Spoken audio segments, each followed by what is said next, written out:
भगवद गीता का पहला अध्याय अर्जुन विषाद योग कहलाता है, जिसमें महाभारत युद्ध के प्रारंभिक क्षणों का वर्णन किया गया है। इस अध्याय में अर्जुन की मानसिक स्थिति, उनके संदेह और कर्तव्य के प्रति उनके अंतर्द्वंद्व का चित्रण किया गया है।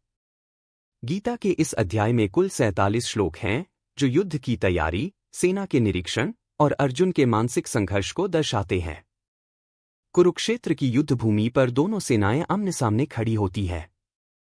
कौरवों की ओर से भीष्म, द्रोण, कर्ण और अन्य महान योद्धा हैं, जबकि पांडवों की ओर से अर्जुन, भीम, युधिष्ठिर, नकुल, सहदेव और अन्य योद्धा उपस्थित हैं। दुर्योधन, जो कौरवों का राजा है, गुरु द्रोणाचार्य के पास जाकर अपनी सेना और पांडवों की सेना का आकलन करता है। वह अपनी सेना की ताकत पर गर्व महसूस करता है, लेकिन साथ ही पांडवों की सेना की दृढ़ता और उनके शक्तिशाली योद्धाओं को देखकर चिंतित भी होता है।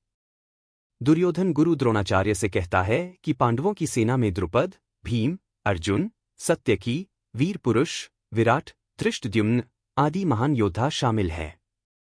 वह अपनी सेना की ताकत और उसमें उपस्थित विभिन्न योद्धाओं का भी वर्णन करता है। दुर्योधन भीष्म पितामह को याद दिलाता है कि उनकी सेना को जीत सुनिश्चित करने के लिए उनका आशीर्वाद और नेतृत्व आवश्यक है। इसके बाद भीष्म पितामह युद्ध की शुरुआत के संकेत स्वरूप अपने शंख को जोर से बजाते हैं, जिससे दोनों सेनाओं में उत्साह और जोश भर जाता है। इस माहौल में भगवान श्री कृष्ण, जो अर्जुन के सारथी हैं, अर्जुन के आग्रह पर रथ को दोनों सेनाओं के बीच लेकर आते हैं। अर्जुन दोनों पक्षों की सेनाओं को देखने के लिए कहते हैं, ताकि वह यह समझ सकें कि किसके साथ उन्हें युद्ध करना है।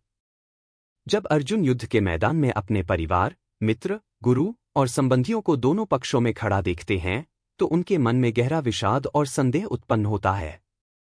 अर्जुन को अपनी ही परिवार, गुरुजन और प्रियजनों के खिलाफ युद्ध करना अत्यंत कठिन प्रतीत होता है। उनके मन में कई सवाल उठते हैं। अर्जुन सोचते हैं कि क्या यह सही है कि वह अपने ही संबंधियों का वध करें?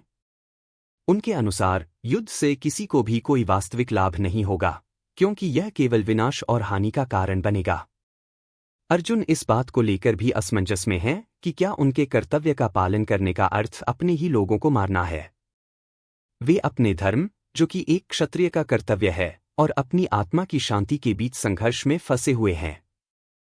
अर्जुन को यह भी चिंता होती है कि युद्ध के परिणामस्वरूप कुल का विनाश हो जाएगा। वह सोचते हैं कि परिवारों के नष्ट हो जाने से कुल की परंपराएं और नैतिकता नष्ट हो जाएंगी, जिससे अधर्म का विस्तार होगा। अर्जुन का मन इन विचारों से भर जाता है और उनका शरीर कांपने लगता है। वे अपने धनुष, गांडीव को गिरा देते हैं और श्री कृष्ण से कहते हैं कि वे इस युद्ध में भाग नहीं लेना चाहते।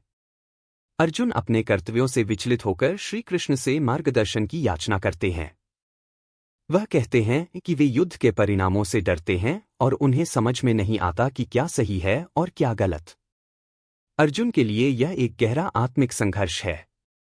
वह एक तरफ अपने क्षत्रिय धर्म का पालन करना चाहते हैं, जो उन्हें अपने कर्तव्यों का पालन करने के लिए प्रेरित करता है, वहीं दूसरी तरफ वे अपने प्रियजनों को मारने के विचार से विचलित हो जाते हैं। अर्जुन अपने आप को कमजोर और असहाय महसूस करते हैं।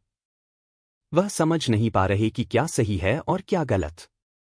यह परिस्थिति अर्जुन के मनोवैज्ञानिक और भावनात्मक स्थिति को दर्शाती है, जहां वे एक गहरे मानसिक संघर्ष में उलझे हुए हैं। पहले अध्याय में श्री कृष्ण अर्जुन के मनोभावों को ध्यान से सुनते हैं, लेकिन वे अभी तक कोई उत्तर नहीं देते। यह अध्याय अर्जुन की पीड़ा और उनके कर्तव्य के प्रति असमंजस की अभिव्यक्ति है। अर्जुन का यह विषाद एक महत्वपूर्ण मोड़ है, क्योंकि यह उन्हें श्री कृष्ण के दिव्य उपदेशों के लिए तैयार करता है, जो अगले अध्यायों में आने वाले हैं। भगवद गीता का यह पहला अध्याय एक ऐसे क्षण का वर्णन करता है, जहां एक योद्धा अपने जीवन के सबसे बड़े युद्ध के सामने खड़ा है, लेकिन उसकी आत्मा और उसका मन कर्तव्य, नैतिकता और व्यक्तिगत भावनाओं के बीच फंसे हुए हैं। अर्जुन का विषाद और संदेह मानव जीवन के उन पहलुओं को दर्शाता है, जहां हम भी कई बार अपने कर्तव्यों और भावनाओं के बीच असमंजस में पड़ जाते हैं। पहला अध्याय हमें यह सोचने पर मजबूर करता है कि जीवन में कई बार हमें अपने प्रियजनों के खिलाफ भी खड़ा होना पड़ सकता है, लेकिन सही मार्ग और सच्चाई की पहचान करने के लिए हमें मानसिक स्थिरता और विवेक की आवश्यकता होती है। यह अध्याय भगवान श्री कृष्ण के उपदेशों की पृष्ठभूमि तैयार करता है, जो अर्जुन के संशय को दूर करेंगे और उन्हें कर्तव्य पथ पर अग्रसर करेंगे। अर्जुन की इस स्थिति के बाद श्री कृष्ण उन्हें अपने ज्ञान और उपदेशों से मार्गदर्शन देंगे, जो गीता के दूसरे अध्याय से शुरू होता है। इस अध्याय का अंत अर्जुन के मानसिक संघर्ष के चित्रण के साथ होता है, जिससे पाठक यह समझ सकता है कि अगले अध्याय में श्री कृष्ण किस प्रकार अर्जुन को शिक्षित करेंगे और उन्हें सही मार्ग दिखाएंगे। भगवद गीता का पहला अध्याय, अर्जुन विषाद योग, एक गहरे भावनात्मक और नैतिक संघर्ष का चित्रण करता है। अर्जुन, एक महान योद्धा होते हुए भी, युद्ध के मैदान में अपने प्रियजनों के खिलाफ खड़े होने की सोच से विचलित हो जाते हैं। उनके मन में उठ रहे सवाल, उनके संदेह और कर्तव्य के प्रति उनके असमंजस को देखकर यह स्पष्ट होता है कि यह अध्याय मानव जीवन के उन संघर्षों का प्रतीक है, जहां व्यक्ति अपने कर्तव्यों और अपनी भावनाओं के बीच फंसा रहता है।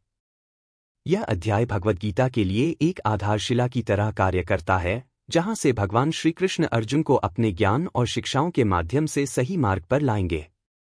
यह हमें यह समझने में मदद करता है कि जब हम जीवन में कठिनाइयों का सामना करते हैं, तो हमें सही मार्गदर्शन और आत्मचिंतन की आवश्यकता होती है।